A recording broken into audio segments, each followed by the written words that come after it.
Next one is the next priority for Vikasit Bharat is employment and skilling. Before we move on to the schemes related to employment and skilling, let us talk a little bit about the unemployment rate in the country.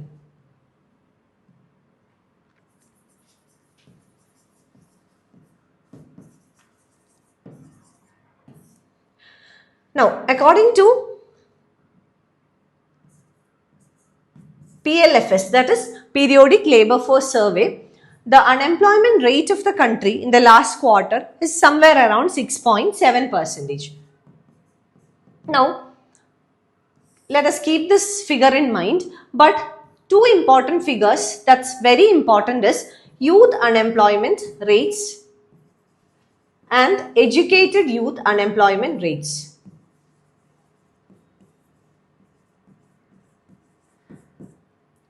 Now coming to the rate of unemployment within the youth, that is working age group, that is, among the youth is somewhere around 11%, and the educated youth unemployment rate is 30%. Now these rates, this 11% and this 30% is alarming. When the country's average unemployment rate is 6.7%, the youth unemployment rate is higher than that, and the educated youth unemployment rate is even higher than that. What could be the reasons for this? The first reason is that, let us take the educated youth unemployment. The first reason being that there is a mismatch between demand and supply in the labor market. That is, one thing is, since we have a huge demographic dividend in the country, the supply of labor force in the labor market is very high, and also the demand is also not very bad.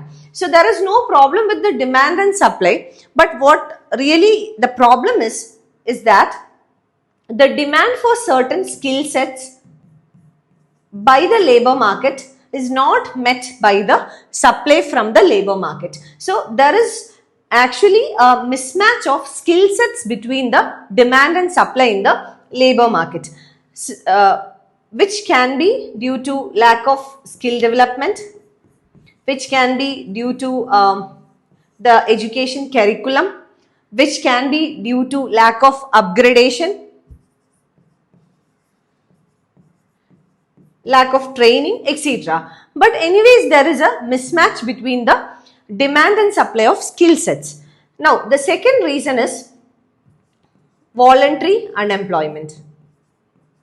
Voluntary unemployment. That is, a person or a young person decides or voluntarily gives up a job or voluntarily decides to be unemployed because he or she is not able to find a job which meets his or her qualification in terms of education, or maybe the person voluntarily keeps unemployed because the job he or she finds does not match his requirements. Like, say for example, a person who has a master's degree, let us take for example a person who has a master's in technology, finds a job in an informal sector, a very less paid job.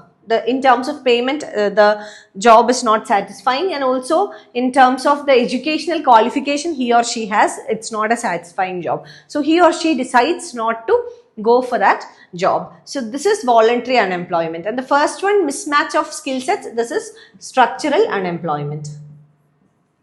So we can say that among the youth and especially the educated youth, the type of unemployment that exists can be of two types. One is structural unemployment, another one is voluntary unemployment. So these are the two sets or classification of unemployment that primarily that can be primarily seen in Indian economy. Now, coming to PM's 3 schemes for employment linked incentive. So these are the 3 important schemes. The first one, for every new entrant, that is a person entering a job for the very first time, the government incentivizes that employee with an incentive of up to 15,000 rupees, which means if you are entering a job for the very first time in your life, you will get an incentive of up to 15,000 rupees. And why is this so? In order to encourage youth to take up employment. As we have seen, one of the major reasons for unemployment among the youth is voluntary unemployment. So to reduce that and to encourage and incentivize the youth to take up employment opportunities. And the other two schemes are related to EPFO, that is the contribution that the government will make into the EPFO net. Now these are all readable and you can understand it by yourself, but again few important things like facilitate higher participation of women in the workforce by creating enabling environment for them. Again, credit guarantee for education. Then direct e-vouchers to the students. So what does this mean? E-vouchers, that is under the interest subvention scheme. What is interest subvention scheme? That is under the scheme, the government will provide a credit guarantee to the bank and subsidize the rate of interest for the beneficiary. Here in this case it is the students. So for example, normally the rate of education loan, suppose it is 10%. So interest subvention of 3% means at a subsidized rate the student will get a education loan at 7%. So who will pay this 3%? It will be paid by the government, and here it will be through direct e-vouchers. Next one is development of human resource and social justice. Inclusive human resource development and social justice. The first one is Purvodaya. Purvodaya means concentrating on the eastern part of the country. That is development of eastern India, covering the states of Bihar, Jharkhand, West Bengal, Odisha and Andhra Pradesh, creating economic opportunities. Then we have Amritsar Kolkata Industrial Corridor. Again, Pradhan Mantri Jan Jatiya Unnat Gram Abhiyan, which will focus on the development of tribal communities. Then, in order to promote financial inclusion in the northeastern region, 100 more branches of Indian Post Payment Bank will be started in the northeastern region. Then, Andhra Pradesh will get more financial assistance under the Reorganization Act. You can all read it all. Next is manufacturing and services, a very important area. First one is credit guarantee scheme for MSMEs in the manufacturing sector. Now we need to understand what is the meaning of a credit guarantee scheme. Let us take for example Mudra. Okay, here there is a mention of Mudra loan, that is the limit of Mudra loan under the Tarun category. There are basically 3 categories of Mudra loans, and under the Tarun category the limit is enhanced from 10 lakh to 20 lakh. Now, let us take Mudra loan as an example and explain the concept of credit guarantee scheme. Credit guarantee scheme. Now, under Mudra loan, let us assume that SBI is giving loans to a person ABC who is an entrepreneur, who is a micro entrepreneur, let's assume.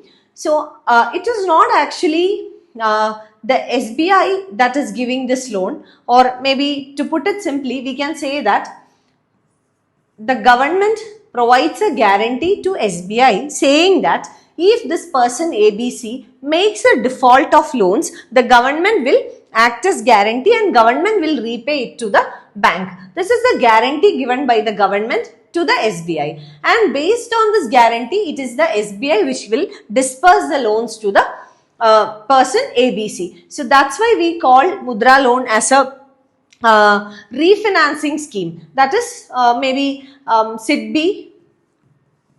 SIDBI will provide funds to SBI for the disbursement of Mudra loans, and SBI will refinance it. So that's why it's a refinancing scheme, and the actual guarantee or credit guarantee is given by the government, and it is based on this guarantee that collateral free loans are given. So that's how the credit guarantee scheme works. So more credit guarantee schemes for MSMEs in the manufacturing sector. Why? Because manufacturing sector has a huge potential in India in terms of employment generation. Second one, in terms of self-sufficiency, that is, we can reduce the quantum of our imports and become a self-reliant economy. Next one is enhanced scope for mandatory onboarding in TREADS. Now, TREADS is a concept which needs a little bit of explanation, which we'll be doing now. So let's understand TREADS. That is Trade Receivables E-Discounting System. So let's see what is TREADS through an illustration. Let us take, for example, X is a retailer. Person X is a retailer who has purchased some goods from Y. Y is a wholesaler. So from Y, X has purchased certain goods. That is, Y has sold some goods to X. Let us take, for example, for rupees 1 lakh. Let us take a small amount, 1 lakh rupees, and this happened on January 1st. Okay.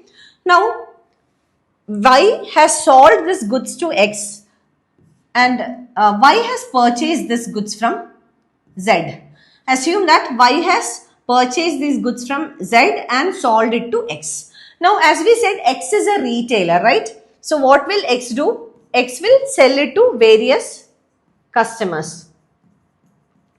It can be many customers because X is actually a retailer. Now, when X purchased these goods from Y on January 1st, X has not paid the bills completely, or X has not made any payment, but guaranteed to Y that by maybe March 31st, the payment will be done. This 1 lakh rupees payment will be done.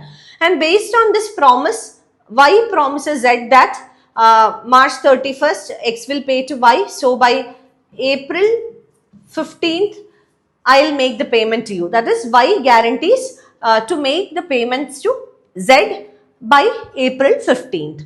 Now, how does this work? X will give a promissory note to Y. X will issue a promissory note to Y, guaranteeing that this 1 lakh rupees will be paid to you by March 31st. And based on this promissory note, Y will give another promissory note to Z, saying that by April 15th, I will make the payment to you. Now, assume that maybe by March 1st, Z is in an emergency situation and Z needs some money, and Z doesn't have any other option, and Z takes this promissory note to a bank. So this promissory note is a financial instrument. So it's a trade receivable. It's a promissory note. It's a financial instrument. So this can be taken to a bank. So Z is taking this promissory note to SBI, and SBI says that the value of this promissory note is 1 lakh rupee. So SBI says that we will give you 90,000 rupees, which means discounting, which means 10,000 rupees will be taken by SBI as their charges or their margin. So Z will get only 90,000 rupees after this discounting. So here, what is the problem? Z will have a loss of 10,000, will incur a loss of 10,000, and Z doesn't have any other option. Z can take it only to the bank. There is no other option. So in such a situation, the government introduces TREADS, that is a financial market or a platform where the trading of such promissory notes or trade receivables can be done. So there will be an exclusive market or a stock exchange. So designated stock exchanges will be established where the trading of such financial instruments or the trading of trade receivables can be done. So what is the impact of that? When there is a well-developed market for the trading of such financial instruments or these trade receivables, the dealers like Z or Y or X or any dealer will have more options to sell their financial instrument or their trade receivable, which means there is more demand and more supply of such receivables. And when the demand supply factor comes into play, it leads to equilibrium. That is, when there is increased demand and supply, enough demand and supply, this will create a competitive market, or we can say perfect competition. So this will create perfect competition in the market, thereby both the parties, that is the buyer as well as the seller, will be at an advantage. Both of them will benefit from it. So that is regarding the threats. Enhanced scope for mandatory onboarding in threats. Next is MSME units for food irradiation, quality and safety testing, credit support to MSMEs during stress period, new assessment model for MSMEs, then industrial parks under the National Industrial Corridor Development Program, then rental housing with dormitory type accommodation for industrial workers in PPP mode, that is public-private partnership mode with VGF support. Critical minerals mission. So all these you can read it by yourself. I am not going into the facts in detail. Next one is regarding urban development. Again, under urban development, stamp duty. This is a very important measure the government has taken. Under GAM, we said that M stands for Mahilaye, and Mahilaye or women is one of the core areas of focus for the government. So the change that the government has introduced is that stamp duty, as you know, this is a state subject, not a central or union subject. It's a state subject, and it is a state government which imposes stamp duty. So the government has announced in the budget that the government will encourage the state governments to reduce the stamp duty if the property is registered in the name of women. So what is the impact, or how it is going to benefit women? This will lead to more empowerment. That is, when a woman has some property being registered in her name, it gives her more financial independence. Like if you see some of the data, maybe in the agricultural sector itself, it's very less percentage of women who have property registered in their name. It's mostly registered in the name of the male member of the family. And maybe another example could be that earlier the ration card was mostly registered in the name of the male member, but later the government introduced a bill, and in the bill the government made it mandatory that the ration card should be registered in the name of the eldest female member of the family. So likewise, encouraging the states to lower the stamp duty. When the stamp duties are low, this will encourage them to register the property in the name of women. Then hearts and street food hubs in selected cities, transit oriented development, that is encouraging public transport as well as last mile connectivity. Then promote water supply, sewage, etc. Then for housing needs, PM Awas Yojana Urban 2.0. So all these are the schemes in the urban development. Next is energy security. Initiatives with private sector in nuclear energy. Now see, initiatives with private sector, which means the entry of private sector. If you see the industrial policy resolution of 1951, you will see that the government had reserved 18 classes of industries exclusively under the monopoly of the government. But this changed. Over a period of time, this changed, and by 1991, we adopted the LPG policy, that is the liberalization, privatization and globalization policy. And under this, only 2 classes of industries were reserved for the government. One is railway operations, not railways, it is railway operations. And the second one is atomic energy.